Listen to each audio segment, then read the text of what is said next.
Senate President Coco Pimentel defends PDP-Laban's cozying up to the Communist Party of China following the CPC's presence at the 36th anniversary of the Philippines' ruling party. Pimentel, who is PDP-Laban president, says it was a joint celebration because it coincided with the first-year anniversary of the cooperation agreement between the two parties. He also slams critics of PDP-Laban's ties with CPC amid the growing militarization in the West Philippine Sea and China's illegal survey of Benham rice or Philippine rice. Pimentel says, quote, "Isn't this a free country? If someone else wants to run the party, then they should first join the party and then get elected as party leader and then run it the way they want to run it." The event on Tuesday also featured the launch of the book of Chinese President Xi Jinping, The Governance of China. The CPC earlier scrapped term limits for Xi, opening once again the path to indefinite rule after Mao Zedong. In July 2017, CPC officials said PDP-Laban agreed to send its members to the CPC party school in Fujian province for policy training and to learn about the ways and ideology of the Asian Giants Party. Pimentel said then it does not necessarily mean PDP-Laban will adopt communism and the Chinese party's ideologies.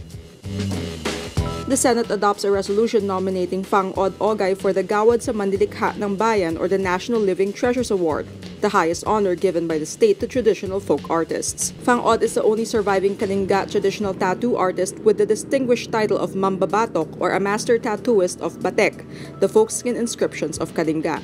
Batek, according to the resolution, is traditional body art distinctively known for its symmetric and intricate designs that detail the valor and bravery of ancient tribal warriors, and is customarily applied through a hand-tapped pricking method using intrinsic instruments such as carabao horns and fruit thorns.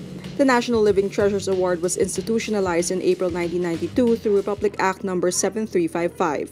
It is conferred upon a Filipino citizen or group of Filipino citizens engaged in any traditional art uniquely Filipino, whose distinctive skills have reached such a high level of technical and artistic excellence and have been passed on to and widely practiced by the present generations in his or her community with the same degree of technical and artistic competence. Aside from plaques and medals, an awardee will also be given an initial grant of 100,000 pesos and 10,000 pesos per month for life.